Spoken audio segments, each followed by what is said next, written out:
Excellent. You found all the shards. Now, assemble them.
You see, that wasn't hard at all. Well done.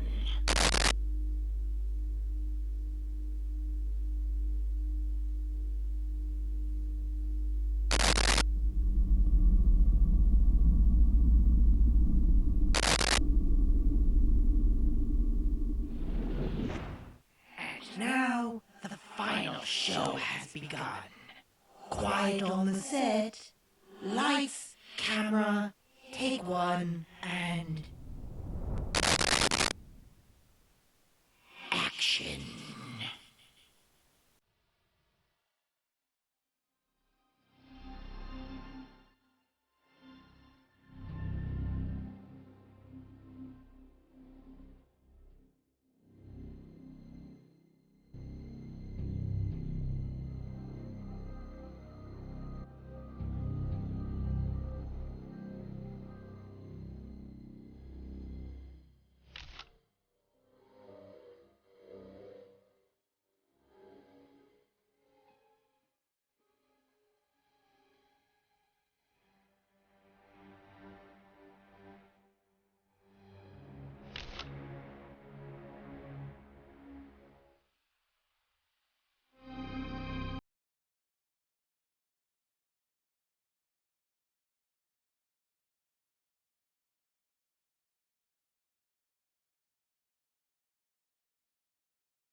My daughter.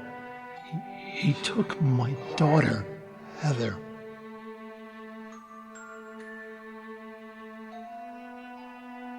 That filmmaker, Ferrisel, I'm Todd Wickerman, current owner and manager of this theater.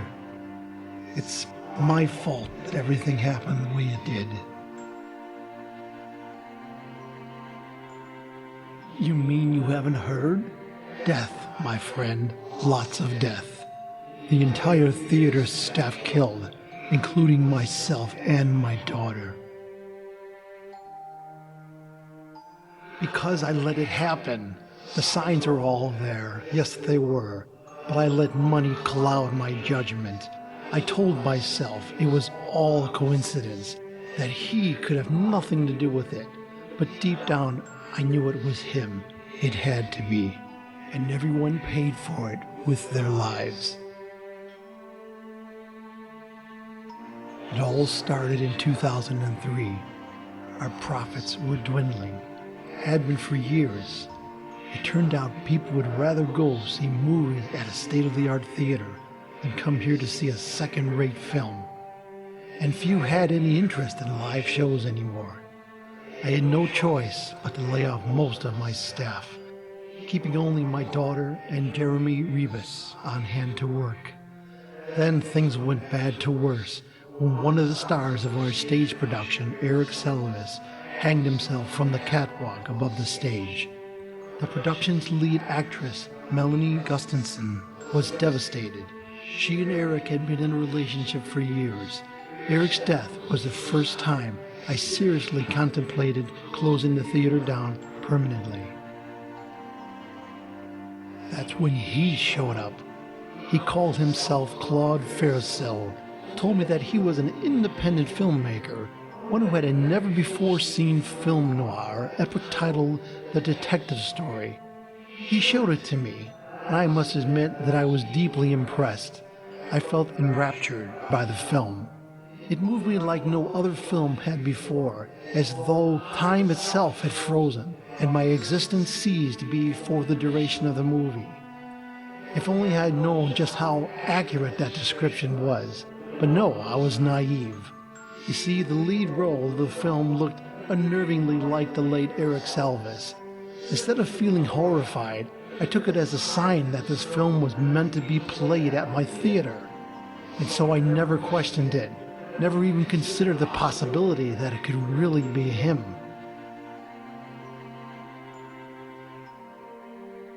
I made a deal with Claude. He would continue to create new movies for me, and in exchange, if I played them exclusively in my theater, he would guarantee our profits would soar. Like a fool, I agreed. Heather was... no words can describe how much she meant to me. She was the only thing on this earth that was of any real value. If I only had known that before it was too late. But no, I was obsessed with money. Profit mattered more to me than my daughter. And because of that, I never got a chance to tell Heather just how much I loved her.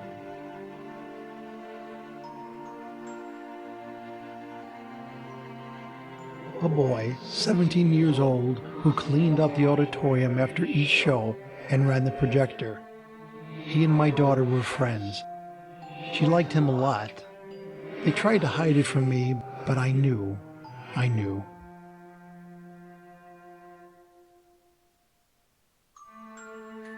He was tall and lean, wiry. He had a thin black mustache, wore black, with some purple, and carried a mysterious cane with a prism atop it wherever he went, although he had no limp. His face was pale as a ghost, his eyes dark as night. He always fixated upon you, a stare you could never return, for fear of losing yourself within it. He was pure evil incarnate.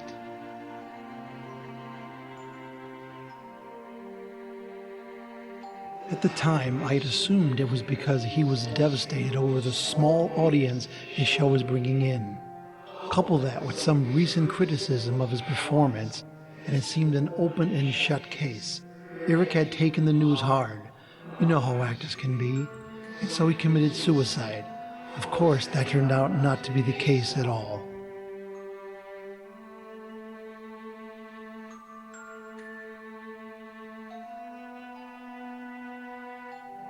a boy, 17 years old, who cleaned up the auditorium after each show and ran the projector.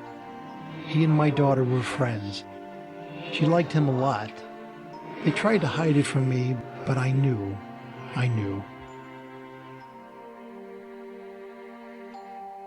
Audiences poured in to see the detective story, and just as Claude had predicted, the theater's profits were higher than they'd ever been before. But our joy was short-lived. Melanie Gustafson committed suicide in one of the theater's restrooms shortly after the film's release. I had assumed she was distraught over the death of her lover, and so she had taken her own life as well, some sort of Romeo and Juliet love thing. And though I can see how cruel it was in retrospect, I downplayed the significance of her death in my own mind, because the mystery of it drew a crowd. Our profits increased even more, and the theater was the new hotspot of the town. So what if a price to pay for that success was one more death? A few days later, and Claude had a new film, The Count. It was about an evil vampire living in a dark castle. I was too thrilled by the prospect of doubling our profit with a new release to notice that the lead actress in the film resembled Melanie.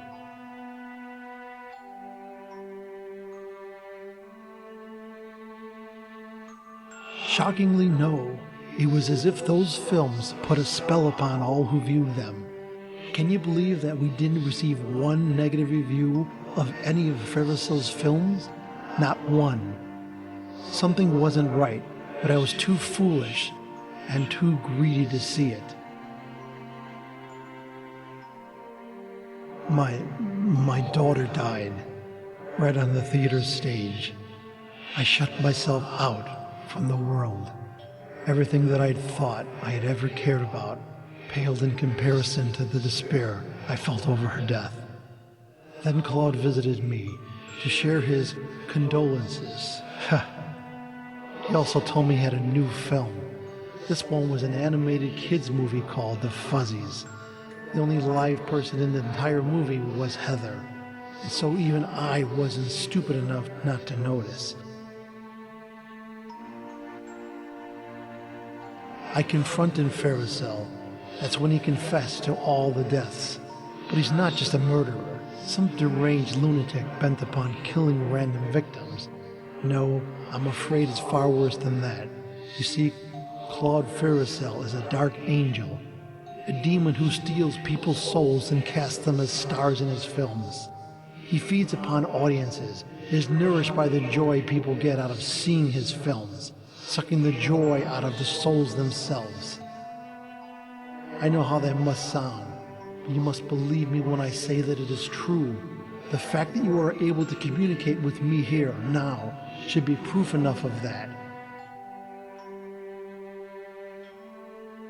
My first instinct was to attack the man, to cause him all the pain and suffering that I was feeling at that moment. But Claude told me that if I ever wanted to see my daughter again, I'd have to remain quiet and let the shows continue to run. You have to understand, I was desperate. I was willing to do anything if it meant having my little girl back. Anything. And so, terrified for my daughter, I complied and sold my soul to the devil. How should I know? All Ferrisel told me was that he steals the souls, uses these souls to create his movies, and then feeds upon the joy audiences feel upon viewing his films. Without any souls to capture or audiences to experience his films, he'd die. A miserable death, I hope. I started drinking then. I used alcohol to shut out my emotions, to isolate myself from the world. Jeremy died next in the arcade. His soul was cast into a sci-fi movie called Aliens from Mars. That's when I finally came to my senses and realized that I had to stop this madman. Against his wishes, I threatened to close the theater for good. This angered Claude, who in turn threatened my life. But I was not to be deterred. What was the worst he could do to me? Kill me? He had already done that with my daughter. I knew he couldn't harm me, couldn't cause me any more pain. that I had already inflicted upon myself by letting all those terrible things happen.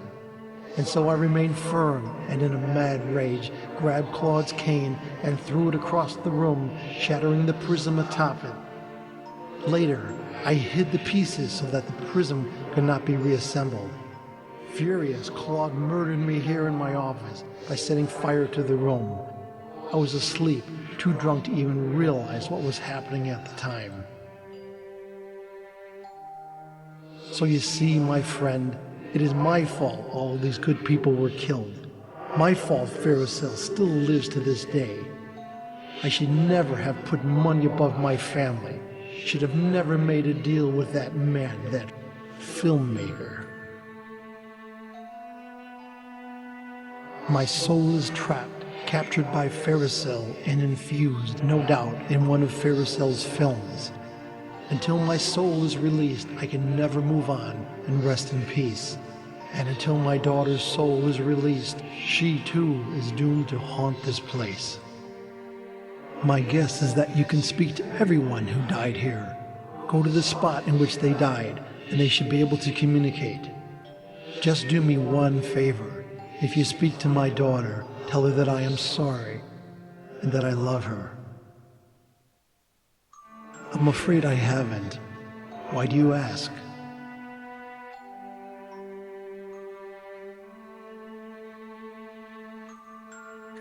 That must have been Ferricel.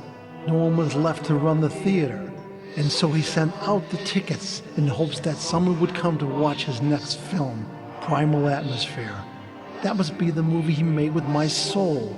But everything I've told you, everything that happened here in the theater happened in 2003.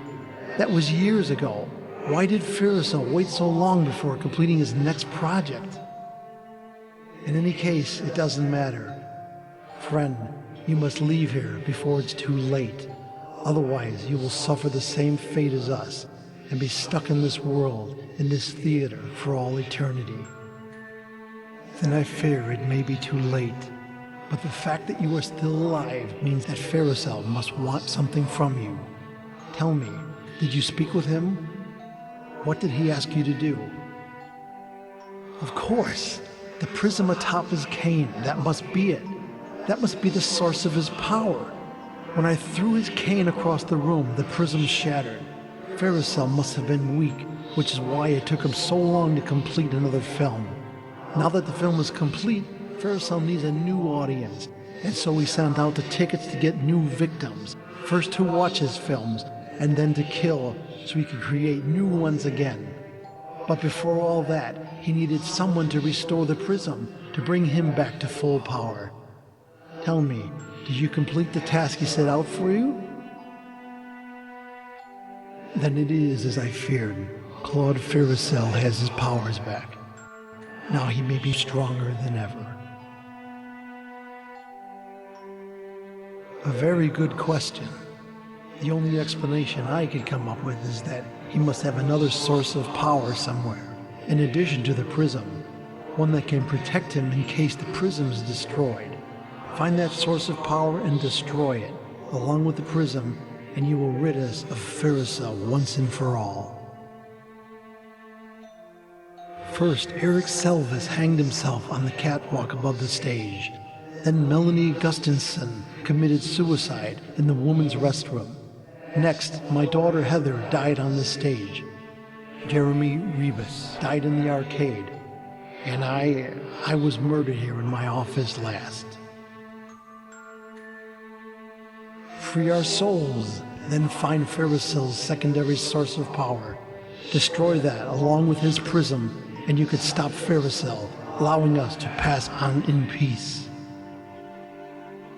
I guess money won't do me any good where I'm now. The combination is 42431. The numbers correspond to colors, but I'm afraid I can never remember which colors stand for which numbers. There's a document on my desk that I keep as a reminder of the combination. Maybe you can find it. In any case, if you do manage to open the safe, I sincerely hope that money helps you more than it did me. Free our souls, then find Ferricel's secondary source of power. First, Eric Selvis hanged himself on the catwalk above the stage. Then Melanie Gustafson committed suicide in the women's restroom. Next, my daughter Heather died on the stage. Jeremy, good luck.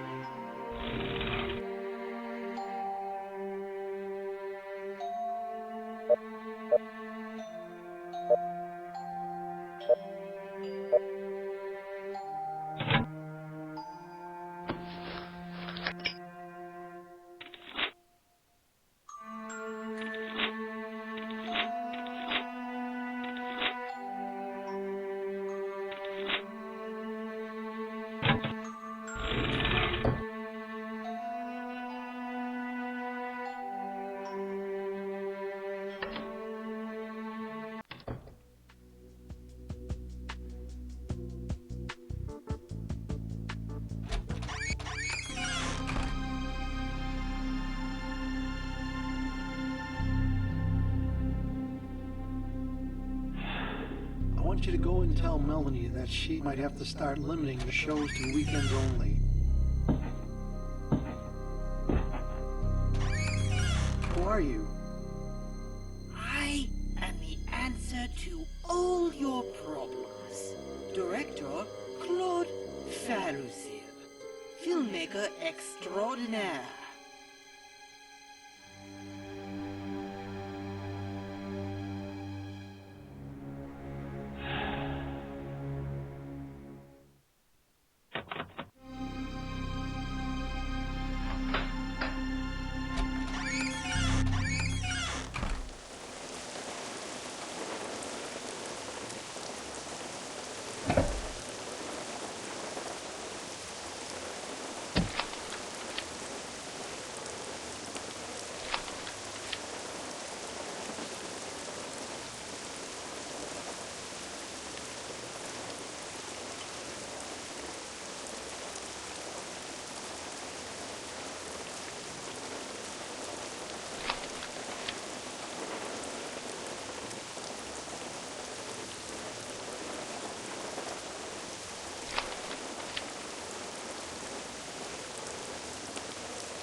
Hey, can you help me with this light?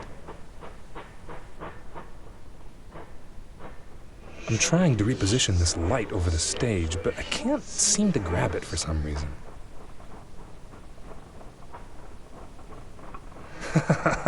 Good one. Although it is strange, I can't see the light anymore, and I can't seem to hold on to anything. That's easy. coming up here to reposition this light because it was shining in the audience's eyes during the play. I suddenly felt odd, like I had an inner shiver, as though someone were here on the catwalk that didn't belong. A few seconds later, the feeling went away and you showed up. You stole him from me?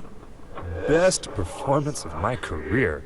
Melanie is an amazing writer, and an amazing actress, and an amazing girlfriend, all in one package. The play got mostly good reviews, although one person criticized my performance. Not that I cared, mind you. You're always going to have a few negatives here and there, but overall the feedback was outstanding. Now, we might not have gotten the best crowds, but I can guarantee you that those who did see the show left happy. Melanie's my girlfriend. Todd Wickerman's the big boss. Now, he fits the stereotype to a T. He always has his head stuffed in a finance sheet or ledger, working out this marketing strategy versus that one, and the like. I never really spent much time with his kid or her friend, Jeremy Rebus.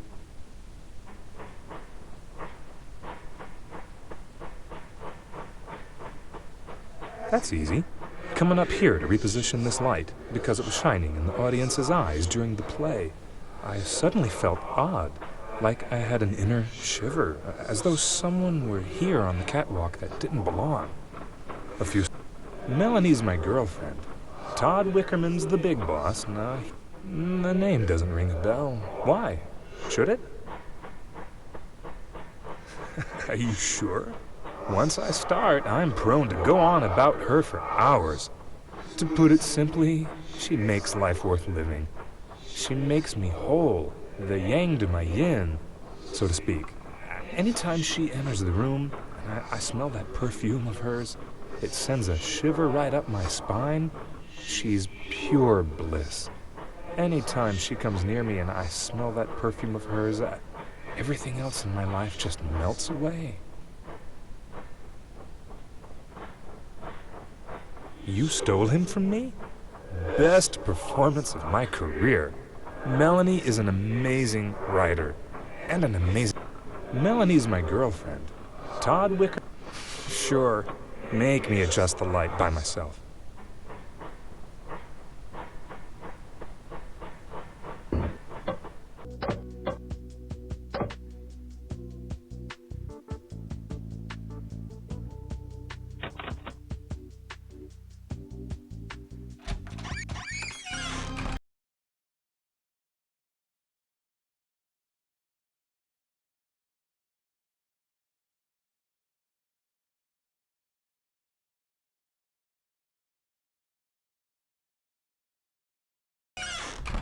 Who are you?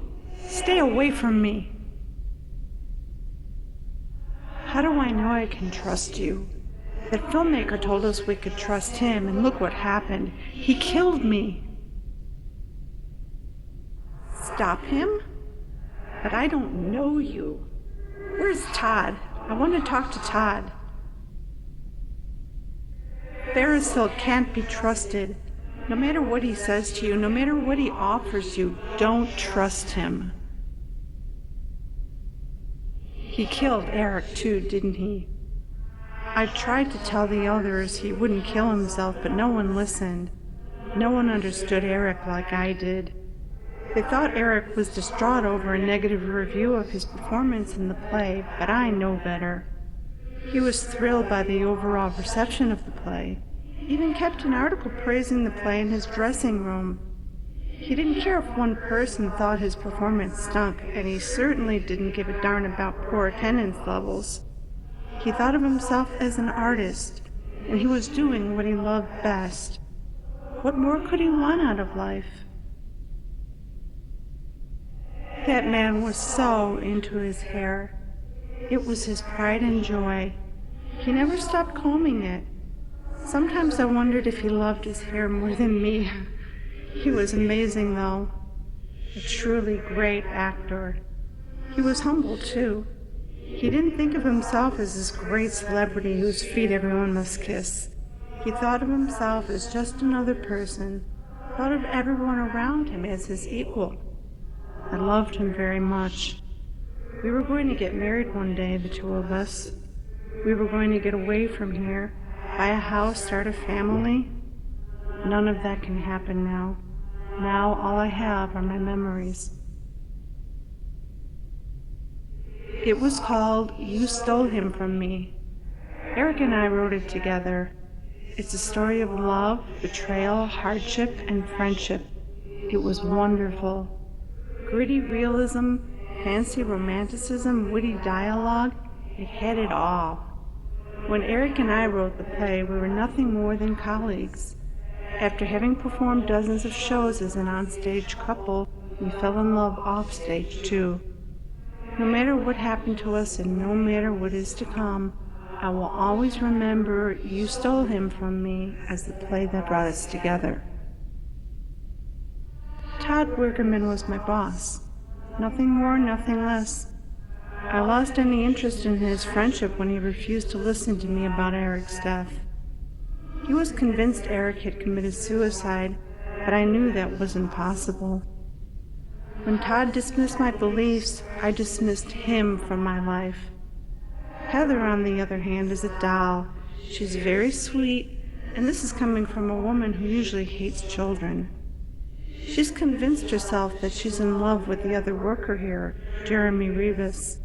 It's a little naive, I'll admit, but there is something compelling about the innocence of youth, and so I helped her pass along messages to the boy. As far as how Jeremy felt in return, well, I'm not sure. He seemed to like her well enough, but you know how boys can be at that age. Please save us.